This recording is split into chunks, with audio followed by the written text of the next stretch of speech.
Dice la palabra del Señor en el libro de Jeremías capítulo 29, el verso 7, y procurad la paz de la ciudad a la cual os hice transportar y rogar por ella a Jehová, porque en su paz tendréis vosotros paz.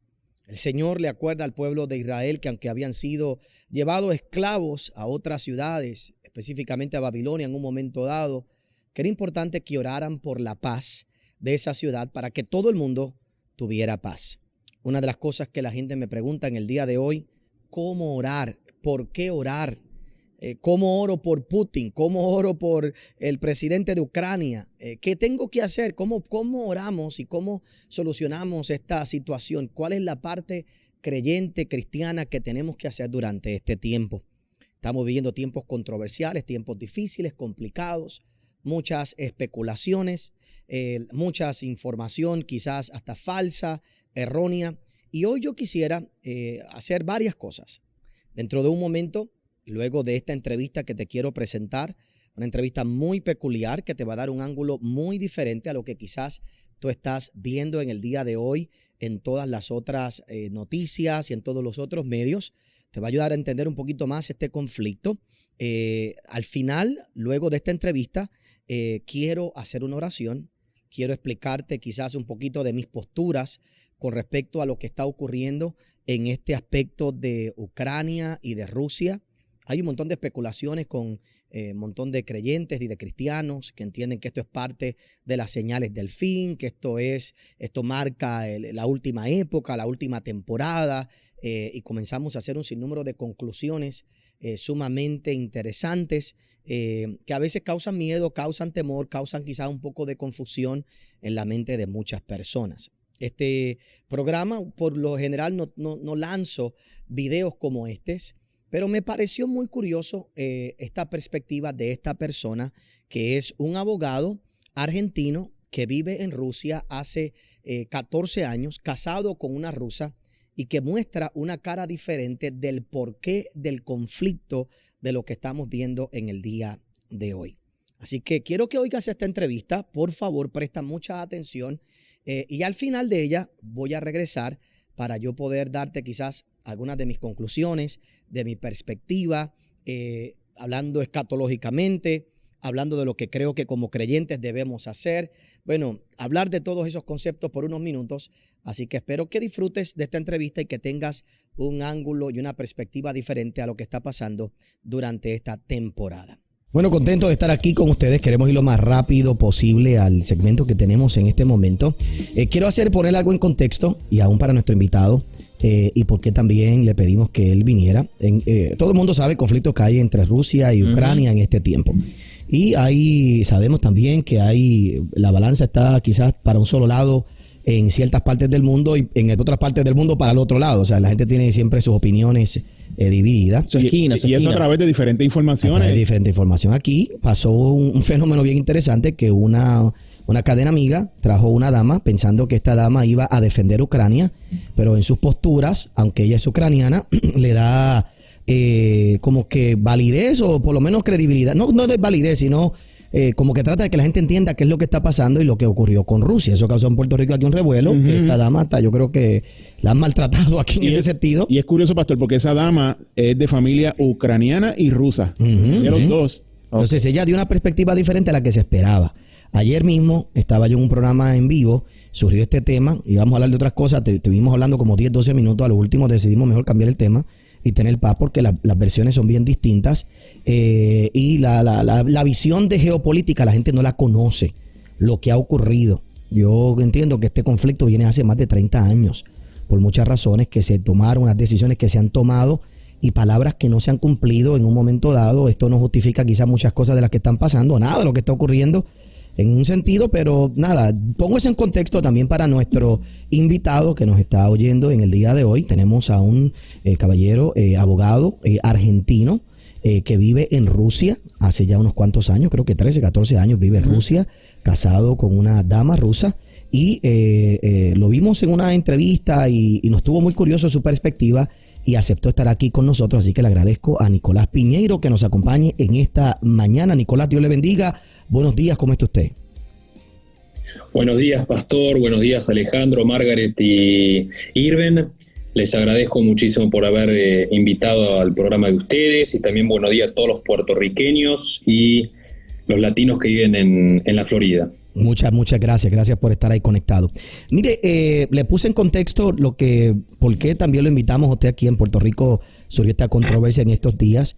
Si usted nos pudiera explicar desde su perspectiva qué es lo que está ocurriendo, qué es lo que está sucediendo.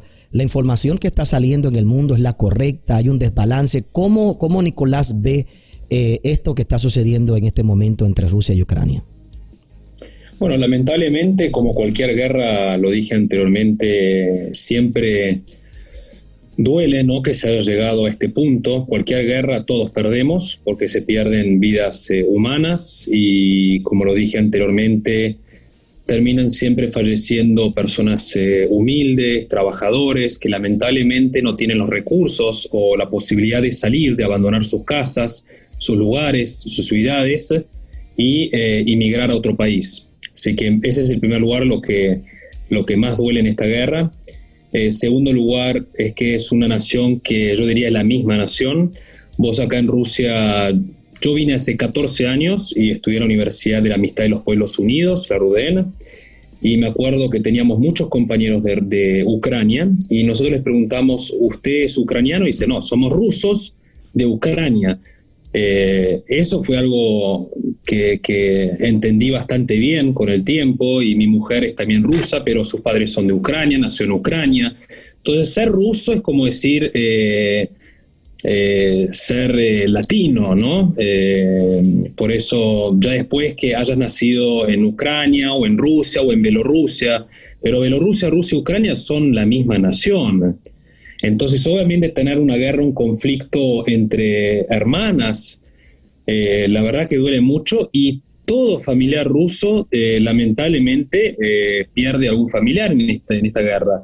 Y también se ha visto cómo las familias, lamentablemente, se separan, porque una está en una posición, la otra de la otra posición.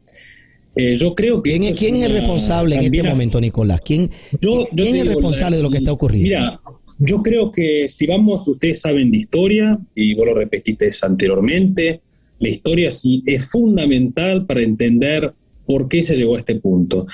Pero yo creo que el culpable de acá fue lamentablemente el líder de Estados Unidos, Biden, que dejó a Zelensky llegar a este límite, violar el acuerdo de Minsk e ignorar un acuerdo que estaba firmado bajo el presidente ucraniano anterior, Poroshenko, bajo supervisación de Alemania con Merkel, de Francia con Emmanuel Macron, de Rusia con Putin, para llegar al acuerdo pacífico de paz entre Donbass, la República de Lugansk y Donetsk, con Ucrania. Y lo único que pedían es que le dejen tener su participación, un partido político adentro del Parlamento ucraniano, y les pedían que se mantenga el idioma ruso en Lugansk y Donetsk, y no lo prohíben, porque después del 2014 viene una provocación tremenda contra todo lo que tiene que ver el comunismo. Explica esa parte, Nicolás. La literatura, imagínate que en las escuelas sacaron cualquier tipo de literatura rusa, como Pushkin, como Dostoyevsky, Bulgakov. Fue una barbaridad lo que ha pasado durante el 2014. Esta guerra tiene 8 años. Es una guerra que en Donbass, la gente que, si volvemos a la historia, ellos eligieron, cuando Crimea eligió ser parte de Rusia, Donbass también hizo un referéndum, lo cual 70% votaron que querían unificarse a la Federación de Rusia. Y Putin no dio una mayor escalada por el conflicto con Estados Unidos y la Comunidad Europea, y solamente lo único que hizo fue ayudar con ayuda humanitaria a Donbass. Pero Donbass desde ese entonces se enfrentó con una guerra directa del gobierno de Ucrania, donde hasta el día de hoy, bueno, un poco antes, hasta antes que empiece este conflicto ya directo entre Rusia y Ucrania, 15.000 muertos y 600.000 evacuados de Donbass, que perdieron de todo. Hubo en el 2014, una vez que ellos eligieron hacer el referéndum y eligieron ser parte de Rusia, hubo bombardeos, murieron más de 400 personas. Hay imágenes de una señora con su bebita que le explotó una granada en las piernas, quedó totalmente sin piernas, perdiendo sangre, su bebita muerta y gritaba: devuelven a mi hija. Sí. Mira, Nicolás. ¿Dónde estaba CNN? ¿Dónde estaba CNN? ¿Dónde estaba BBC? ¿Dónde estaban ellos en ese momento cuando pasó todo esto en 2014? ¿Por qué? ¿Por qué ignoraron completamente esto? ¿Y Nicolás, para poner un poquito en perspectiva, porque no todo el mundo entiende lo que pasó en el 2014, para que lo podamos, acuérdate que acá, especialmente, te soy honesto, aquí en Puerto Rico, Nicolás, la información que, si en Estados Unidos llega poca información, en Puerto Rico llega menos. Aquí en realidad no tenemos mucha de esta información y nuestros noticieros aquí en Puerto Rico no comparten esto. Pero para que lo pongamos en perspectiva, hermanos, hace 30 años atrás se llegan unos acuerdos, 30 años atrás, con la OTAN, con NATO, con los presidentes de Ucrania, que comienzan a trabajar estos de paz a través de los tiempos. Y en el 2014, ¿qué fue lo que ocurrió en Ucrania? Que ahora se llega a esta escalada eventualmente. ¿Cuál fue el evento principal para que la gente lo entienda? ¿Y qué papel juega el presidente de Ucrania hoy en ese evento? Vos mencionaste esa historia 30 años, ¿no? Cae la Unión Soviética, Ucrania termina siendo independiente de la Unión Soviética como una república, ¿correcto? Así es. Viene el tratado, Ucrania tenía todo el armamento nuclear de la Unión Soviética, lo producían, tenían los ingenieros en Ucrania. Entonces, en 1993, Estados Unidos con su presidente Clinton en aquel entonces y el primer presidente de la Federación de Rusia, Boris Yeltsin, ellos se reúnen en Bucarest, en Rumania, con el presidente de Ucrania en aquel entonces, y firman el acuerdo donde Ucrania sale del estado nuclear. Es un país que no puede producir armamento nuclear, queda solamente para Rusia, obviamente. Y el otro punto era también el acuerdo con Estados Unidos y la OTAN, NATO, que no iban a llegar al borde con Rusia. Entonces significa que no iban a llegar a implementar países como Lituania, Estonia, Litva, Georgia, Ucrania, Bielorrusia. Entonces paraban, ¿no? Llegan a ese acuerdo, entonces teníamos a un presidente, yo creo que es la historia más negra de Rusia, de la Federación de Rusia, porque un presidente totalmente que se dejó a la fuerza del capitalismo, y lamentablemente Rusia fue totalmente privatizada. Acá fue una colonia Rusia, en los 90 realmente Rusia fue una colonia de Estados Unidos. Se dio cuenta cuando NATO empezó a ampliar su alianza y llegar a los bordes, dieron cuenta que ese documento no tenía ni una fuerza, y fue solamente una promesa, una mentira de Estados Unidos a la Federación de Rusia. Después ve que amplía, por ejemplo, llega a la NATO, la OTAN a Rumania, a Turquía. Entonces ya ves, todo lo que te prometían lo iban negando, ¿no? Desde ahí ya viene la influencia en Ucrania, justamente, donde los servicios secretos de Estados Unidos y obviamente el Partido Democrático, que es el que más tiene influencia en el exterior y al final es el que termina creando las guerras. Gracias por decirlo. Sí, porque es la verdad. Gracias, porque esto la gente no entiende que el mismo Obama, lamentablemente, el mismo Obama fue fundamental. Obama fue fundamental en esto, en lo que está pasando en el día de hoy. La política de Obama, esos 8 años, comenzó así. Esos 8 años, justamente, Obama tal vez sería una persona, tal vez no, él era presidente, pero tenía el vicepresidente Biden aquel entonces, que sí, él fue el que manejó todo el asunto de Ucrania. Su hijo también, Hunter, participó en varias privatizaciones de empresas de oil, de nafta, de petróleo. Hay varias investigaciones que el presidente Trump las mencionó, y hay muchas acusaciones donde hay obviamente corrupción del vicepresidente Biden con su familia en Ucrania, que todavía la gente trata de borrar, olvidarse, pero si usted se fija en lo que dijo Trump cuando fue presidente, justamente le abrió investigaciones. Y lo que al final pasa, lamentablemente, entonces ves a Estados Unidos con el Partido Democrático influenciando muchísimo Ucrania. Hasta 2014 teníamos presidentes que, quieras o no, eran leales a Rusia. Ellos entendían que es una misma nación, vos podés ser independiente, pero hay ciertos límites, ¿no?, donde uno tiene que tener. hasta que, bueno, llega el plan de Estados Unidos, que empieza con la propaganda en los medios, del patriotismo ucraniano, del nacionalismo, pero un nacionalismo malo, un nacionalismo, si vos pones el instrumento que ellos usaron, y especialmente Estados Unidos, es crear nuevamente a Bandera, que es un nacionalista neonazi, que fue justamente la alianza con Hitler contra la Segunda Guerra Mundial. Apoyó a Hitler para invadir y atacar a los ucranianos que eran soviéticos y hasta llegar a Moscú. Entonces una persona súper socio de Hitler, que ya debería estar estos nombres enterrados en la historia humánica, y no deberíamos desenterrar y traer estos nombres hoy y comparar. Eso tiene que quedar en el pasado, es un momento muy oscuro en nuestra historia, en la humanidad, y hoy salen estos nombres, traen a un héroe nacional, a Bandera, en la historia de Ucrania, y ahí traen todo el fanatismo a los nacionalistas de tenemos que tener una independencia totalmente de Rusia. Y esa independencia es lo que te venden los democráticos, ¿no? Que el Partido Demócrata, que es una independencia que no existe, que es solamente de que vas a tener las leyes de la Unión Europea, todos esos derechos humanísticos que ellos les gustan influenciar en cada estado, los medios de comunicación de Estados Unidos, McDonald's, todas las multinacionales, la que estás ahora Ucrania es Estados Unidos, Europa, y la gente se dejó llevar por esa mentira. ¿Hasta dónde tú crees, Nicolás? ¿Hasta dónde tú crees que va a llegar este conflicto en este momento? Tú que estás en Rusia, ¿tú crees que Putin va a ceder? El factor Estados Unidos. Ayer, en estos días,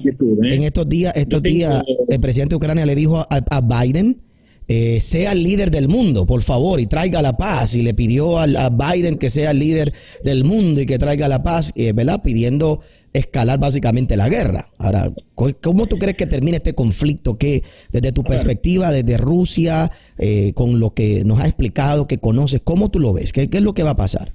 Tuvimos un presidente de Ucrania que aceptó firmar el acuerdo de Minsk.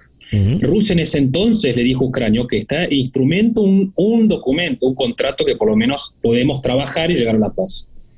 Llega Zelensky como electo en el 2019, promete la paz a Ucrania y se junta en Normandía los cuatro, con Alemania, Francia y Rusia, y después de eso dice, no vamos a seguir más el acuerdo de Minsk y quiero entrar en NATO. Durante 8 años Putin decía que entre Ucrania o Bielorrusia que entren a NATO, OTAN, es línea roja para Rusia, porque tener sistema antimisiles en la frontera con Bielorrusia y Ucrania es totalmente aislar a Rusia, es como tener lo mismo en Cuba o en México para Estados Unidos.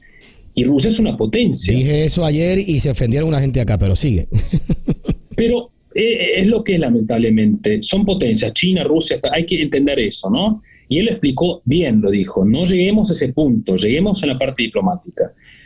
¿Qué pasa? Tenés un presidente que raramente, en el tercer día de la confrontación, en la guerra ahora con Ucrania, vos ves la declaración del presidente que dice, yo gritaba a Biden y gritaba a la OTAN, ¿dónde está la ayuda militar que me habías prometido?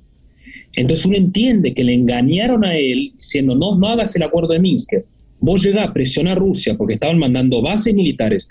Putin no lo hizo sino más, no fue una invasión porque se le dio la gana, porque se había ya investigado, había más o menos 120.000 soldados en todo el limítrofe con Donbass, ucranianos preparados con toda tecnología militar inglesa y americana.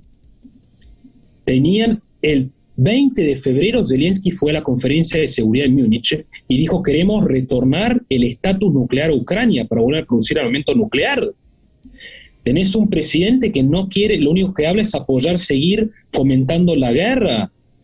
A ver, la situación es caótica porque tenemos de un lado un presidente en los Estados Unidos que, si Dios quiera que hubiese estado Trump en este momento, no hubiese pasado nada de esto, porque él nunca apoyaría a un presidente llegar a estos extremos, a estas locuras, es un suicidio, es matar gente, lamentablemente, seres humanos inocentes. Eso en primer lugar. En segundo lugar, tenés un presidente que la verdad tengo ciertas dudas porque si él entiende lo que está haciendo, no, cuál es el plan de Biden, porque va a crear una crisis mundial que nos va a atingir a todos, una crisis energética, una crisis de producción de alimentos de canasta básica, que va realmente a traer hambre al mundo, no solamente a Europa, al mundo, y otro presidente que es un actor, que hoy está la persona tal vez más famosa del mundo, y un tipo que no tiene experiencia en política, tiene solamente 3 años en la política, y este hombre está dispuesto a morir en escena. Cuando vos ves un actor que llegó a este punto, él totalmente está desequilibrado. Vos lo ves a Zelensky, él está hoy en la fama, está en el mundo. Esta persona está dispuesta a llegar al final. Si Estados Unidos va a decir, no, tenés que seguir haciendo la guerra, la escalación puede ser mucho peor si él ahora lo único que tiene que hacer es mantener el estado neutral de su país y ponerse a sentar con Rusia. También puede ser con la influencia de la Comunidad Europea, con Alemania y Francia, y llegar a un tratado de paz. Desmilitando todo lo que ellos tienen. Tiene esa posibilidad, pero no la quiere hacer. ¿Qué te gustaría? Porque del otro lado, del oeste, tenés un presidente y un gobierno que lo único que le sabe hacer es tirar leñas al fuego. Uh-huh.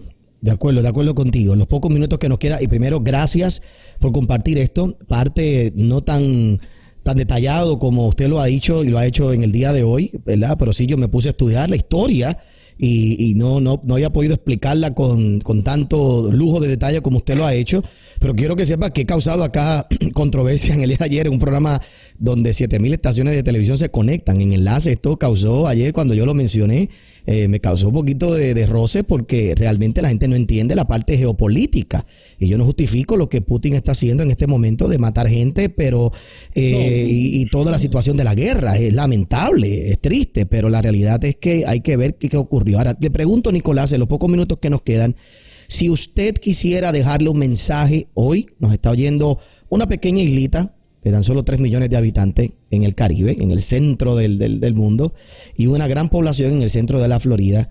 Si Nicolás le pudiera dejar un mensaje, ¿qué a usted le gustaría que la gente supiera de parte de una persona que vive en Rusia? Usted es argentino, casado con una rusa, que tiene el conocimiento, que ha vivido allá. ¿Qué a usted le gustaría que supiera el pueblo durante este tiempo y durante este conflicto? Bueno, la verdad, en primer lugar, tenemos hoy, lamentablemente, el mundo que nos vendió Estados Unidos con la democracia, el Partido Demócrata.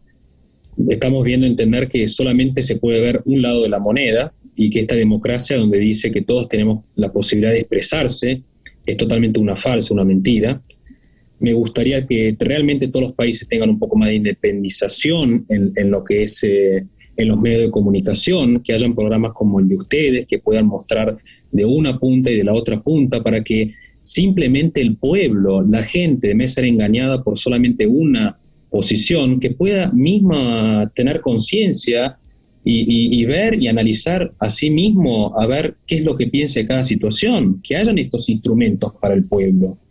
Y lo otro que me gustaría, que quiero mucho Latinoamérica y el Caribe, estuve en Puerto Rico, me parece la gente fantástica, y me parece un pueblo muy trabajador, un pueblo humilde, trabajador, que no se deja vencer. Para este pueblo me gustaría realmente que piensen que lamentablemente donde nos están llevando a este conflicto, que están dejando ver solo esta parte de la moneda, es de una gran crisis mundial, donde lo que nos van a hacer, lo que quieren hacer las grandes multinacionales, este tipo de gobiernos como el que está hoy en Estados Unidos, es totalmente eliminar la clase media, eliminar la escuela gratuita, bajar la educación.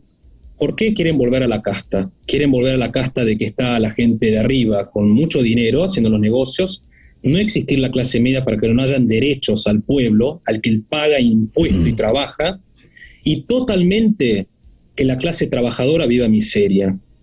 Y por eso tenemos que juntarnos, tenemos que seguir trabajando y siempre ver la posibilidad de ver diferentes caras y pensar en uno, ¿qué es lo que más me conviene?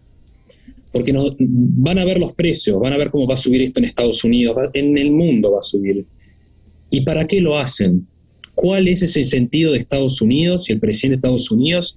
Llevar una crisis mundial que nos va a traer hambre, especialmente a los países que tienen hoy hambre. Por eso me gustaría que sepan, el pueblo ruso quiere ama el latinoamericano, tiene mucha simpatía por Latinoamérica. Es un pueblo creyente que cree en la fe de Dios, es muy ortodoxo, y así también en este país hay musulmanes, hay de todo tipo de judíos, de todas las comunidades viven en Rusia y viven bien, y acá se respetan los derechos familiares, los derechos de la historia de cada país, y el derecho de cada familia, cada trabajador. Creo que sería bueno que el día de mañana nuestros países hermanos de Latinoamérica piensen también de cómo poder, de vez de trabajar en lo que es geopolítica y meterse en cosas que no son de uno, cómo podemos mejorar la vida de cada trabajador en nuestro país. Nicolás, muchas gracias. Me parece que das una perspectiva muy interesante. Creo que es sabio lo que dijiste al principio. La gente que nos tomó esta entrevista al final, oiga, al principio, Nicolás, al igual que este servidor, de ninguna manera estamos justificando la muerte y nos compadecemos con el dolor de tanto los ucranianos. Nicolás, yo decía acá, y con esto te dejo, y nos gustaría mantener en contacto contigo durante todo este tiempo, pero te comento que yo decía acá en nuestra iglesia, en estos días, en nuestro servicio, que siempre me está muy curioso que nos piden a los cristianos que nos abandericemos hacia un lado y que, por ejemplo, que oremos por Ucrania. Pero yo decía, oye, ¿qué pasa con los rusos que están allí viviendo, que están pasando momentos difíciles, los soldados que están allí también muriendo, la situación económica de Rusia, gente que está pasando hoy hambre por lo que está ocurriendo? Es lo mismo que pasa cuando nos piden que oremos por Israel y no por Palestina. Nosotros como creyentes, nosotros como cristianos tenemos que saber que tenemos que orar por todos. Lo que tenemos es que pedirle a Dios que traiga sabiduría a estos líderes y que realmente de alguna manera u otra se llegue a la paz, y que no podemos abanderizarnos con un pueblo y otro, y peor aún, sin conocer la historia, sin entender todo lo que está ocurriendo. Sé que con esto causo roncha aquí en Puerto Rico, con lo que digo, con una cuanta gente que se molestan con uno, pero la realidad es que de ninguna manera estamos justificando todo lo que el sufrimiento que está pasando, pero las cosas hay que entenderlas y hay que mirarlas desde diferentes ángulos. Nicolás, gracias por haber estado con nosotros. Esperamos mantenernos en contacto y le pedimos a Dios que te cuide a ti, a tu familia, y que pronto podamos ver alguna solución a esta situación. Muchas gracias. Ojalá. Muchísimas gracias a ustedes. Que tengan un buen día. Bueno, espero que esta entrevista te haya ayudado, que te haya gustado y que también te muestre una perspectiva diferente a lo que vemos regularmente en los medios de comunicación, no tan solo en nuestra isla, sino en el mundo entero. ¿Qué yo quisiera alcanzar o qué yo quería alcanzar con esta entrevista que tuvimos en nuestra emisora de radio y con este video en el día de hoy aquí para ustedes en YouTube y a través de las redes sociales? Número uno, que tengas una perspectiva más amplia de lo que es el conflicto que se está viviendo en el día de hoy. No podemos confiar en la información que recibimos y que muchas veces es de un solo lado. No podemos volvernos también gente ciega a ciertas verdades que, aunque no nos gusten, están ahí. Que aunque quizás por causa de nuestras interpretaciones o por nuestros gustos o por nuestras frustraciones, emociones o por lo que la prensa nos ha vendido a través de los tiempos, bueno, pues ya le ponemos un filtro, detenemos todas estas cosas y simplemente ya no creemos en más nada y nos cerramos a un solo punto de vista. Con esta entrevista no necesariamente estoy buscando que te pongas a favor de la guerra. De ninguna manera, ninguno de los que estamos en esta entrevista ni aquí hoy estamos a favor de la guerra, de ninguna forma. Tampoco estoy buscando que te pongas de un lado de Rusia y del lado de Ucrania. Yo creo que aquí lo que tenemos es que entender y comprender los hechos históricos para hacer un análisis, para observar, para tener claro los aspectos que han gobernado todas estas malas decisiones que hoy han desencadenado dentro de lo que es esta controversia, esta guerra. Y lamentablemente, hermanos, estos conflictos duran años, duran décadas. A veces ni se sana el corazón de la gente porque las culturas se llenan de odio.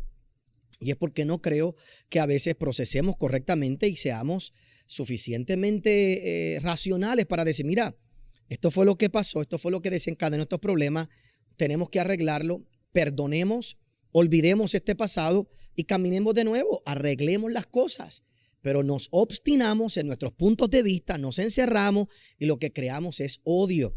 Y a veces creo que la iglesia se abanderiza demasiado rápido dentro de todos estos procesos para un lado o para otro, sin tener el contexto histórico natural claro y sin entender cuál es nuestra posición como cristianos, como creyentes.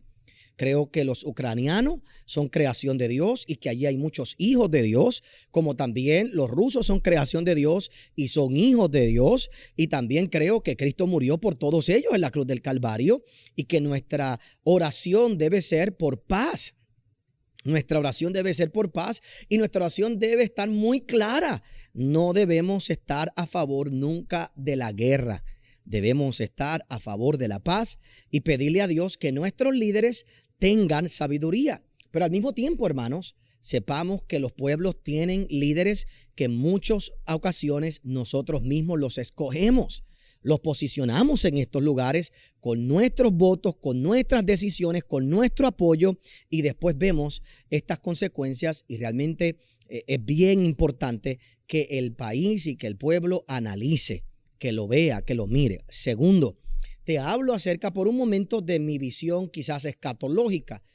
Nunca lo he dicho así tan claro en este video, no sé ni por qué lo digo, pero creo que el tiempo que estamos viviendo quizás lo merece porque me da mucha pena escuchar cómo se utiliza este evento para abanderizar al cristianismo en un aspecto, en unas áreas. Se utiliza con temor, con miedo, para meterle miedo a la gente acerca de la venida del Señor, para meterle miedo al pueblo, pensando que eso va a hacer que la gente corra a la iglesia, que la gente se convierta.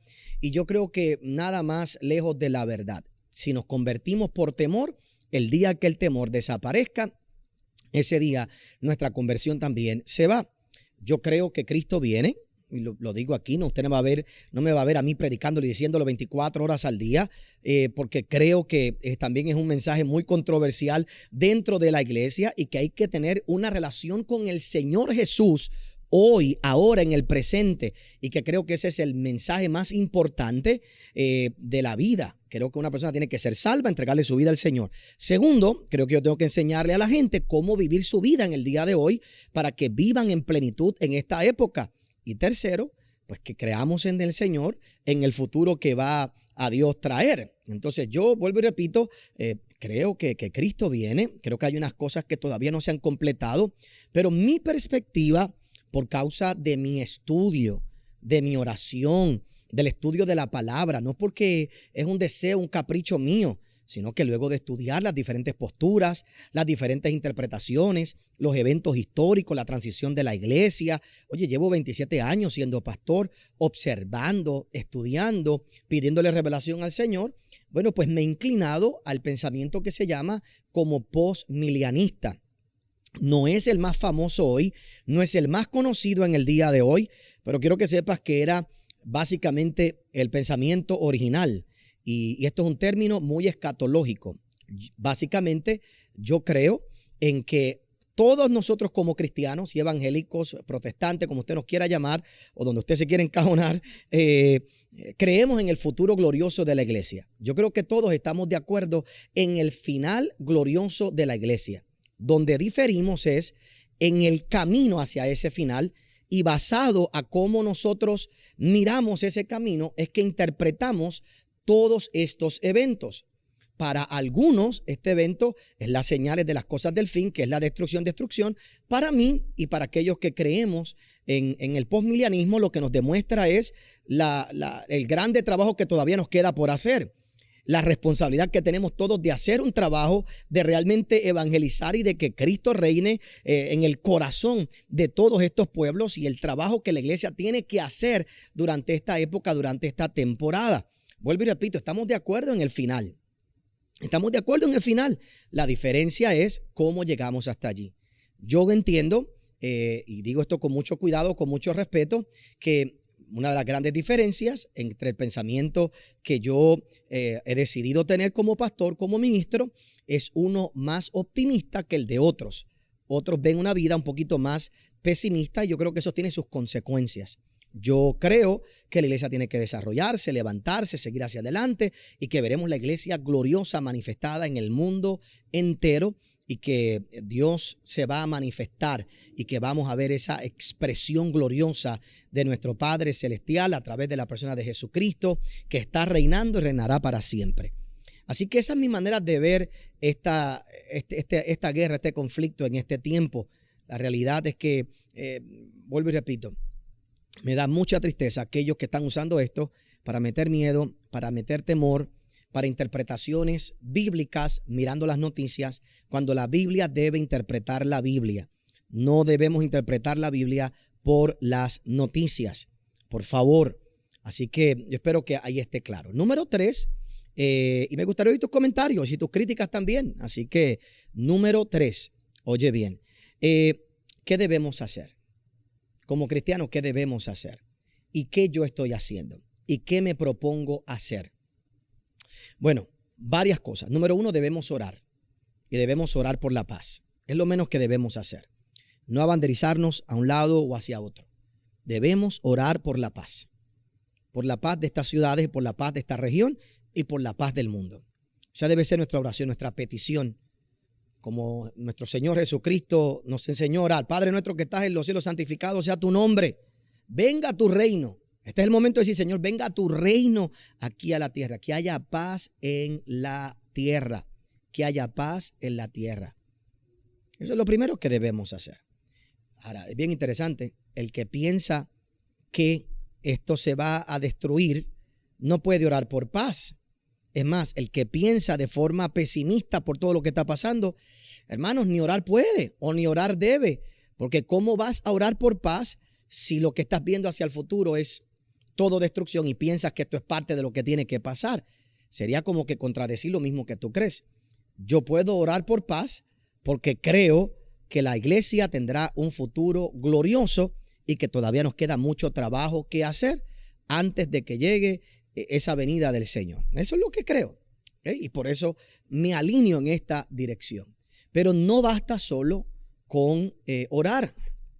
No basta solo con orar. Número 2, yo creo que tenemos que hacer. Y desde ahora tengo que admitir que realmente hoy mis manos están un poco limitadas y voy a mirar desde alguna manera u otra cómo esto nunca me vuelve a pasar como iglesia. He comenzado a hacer llamadas, a pedir entrar en diferentes círculos de pastores internacionales con los cuales nunca había tenido relación y te soy honesto, no había procurado tener relación con gente de otros países, especialmente de todas estas regiones. Y hoy lo lamento. Tengo amigos en Rusia, tengo una iglesia que apoyamos en Rusia y que en el pasado hemos apoyado este ministerio. En Ucrania no conozco ninguna, lamentablemente en el día de hoy no conozco de ministerios y yo creo como cristianos, como creyentes, que debemos hacer alguna obra tangible. Yo pienso que a través de nuestras donaciones, a través de nuestras ofrendas, a través del apoyo emocional, espiritual, creo que vamos a tener que tomar acción. Yo en lo personal he comenzado a comunicarme con mis amigos en Rusia, he comenzado a comunicarme, a tratar de hacer conexión con ellos. Espero tener conexión en estos próximos días, tratando de ver cómo a través de la iglesia podemos ayudar a la gente en Rusia, porque la gente en Rusia también está sufriendo, hermano. Hay hambre allí en Rusia. Todo esto ha causado hambre, miedo, problemas, muerte. Así que yo creo que como cristianos, yo quisiera canalizar mi ayuda, nuestra ayuda, lo poco que podamos hacer a través de un ministerio en Rusia y a través de un ministerio en Ucrania o de varios ministerios en Ucrania. Y que podamos identificar entonces y poner manos a la obra. Este conflicto, hermanos, óigame bien, no podemos desesperarnos. Esto va a durar días, semanas y el estrago de este conflicto, de esto que ha pasado en estos días, va a durar por años. Así que nos va a tomar mucho tiempo y tenemos que comprometernos desde ahora a poder hacer una obra en estos lugares. Y creo que la manera más efectiva de hacerlo es a través de ministerios que estén establecidos. Yo tengo un contacto en Rusia, no tengo un contacto en Ucrania. Si alguien que está viendo este video tiene algún contacto en Ucrania, de alguna iglesia, de algún misionero, de algún ministerio, por favor, déjenoslo saber. No estoy buscando asociaciones benéficas, no tengo problema con ellas. No estoy buscando asociaciones mundiales, no hay problema con ellas tampoco. Y el que quiera donar a este grupo de personas me parece un acto muy bonito. En lo personal, por causa de que somos creyentes, de que trabajamos a través de la iglesia, de los ministerios, me gustaría hacer la ayuda que podamos hacer y la aportación a largo plazo a través de ministerios. Yo espero eventualmente en un par de semanas poder decir, por aquí es que vamos, esto es lo que podemos hacer. Y yo sé que ahí se falta ayuda inmediata, pero créame cuando le digo que la ayuda que va a hacer falta va a ser a través de los tiempos y que va a tomar mucha ayuda espiritual, emocional, el poder llegar a estos países, el poder tocar en estos países, el poder llegar hasta este lugar y poder ayudar a que se restaure la vida en Ucrania y en Rusia. No sé cuál es tu opinión de este video. Estoy seguro que hay gente que no le va a gustar. Estoy seguro que hay otros que sí. Espero que haya entendido en realidad el corazón con el que lo hicimos. Y queremos que la gente tenga información y que pueda hacer su propio juicio. Así que déjame saber qué piensas en los comentarios. Y si no te has suscrito en este canal, aquí tenemos muchos mensajes, predicaciones que te pueden ayudar. Suscríbete en el canal y enciende las notificaciones para que sepas cuando lanzamos cada nuevo video. Déjame orar por ti, déjame orar. Oremos, hagamos algo, oremos por la paz. Oremos juntos por la paz. Padre, gracias en esta hora por la oportunidad que tú me das de conectarme con estos tus hijos, de conectarme con todos los que están a la distancia en el día de hoy, que ven este video. Te pido en el nombre poderoso de Jesús, nombre que es sobre todo nombre, mi Señor, que haya paz en el mundo. Que la paz que sobrepasa todo entendimiento se manifieste, mi Señor, en las vidas de todos los que están en este conflicto directamente. Señor, pero te pedimos por la paz de estas ciudades, por la paz de ellos. Que te pido en el nombre poderoso de Jesús que pronto podamos ver ese cese y desista de esta guerra, Señor, y que podamos comenzar a hacer el trabajo para restaurar todas estas ciudades, estas naciones. Señor, danos los recursos, danos la fuerza, danos los contactos, mi Señor, y danos la oportunidad de ser parte de tu obra poderosa y del tiempo glorioso que la iglesia ha de vivir durante esta temporada. En el nombre de Jesús, amén y amén. Te bendigo, espero que disfrutes y que hayas disfrutado de este video.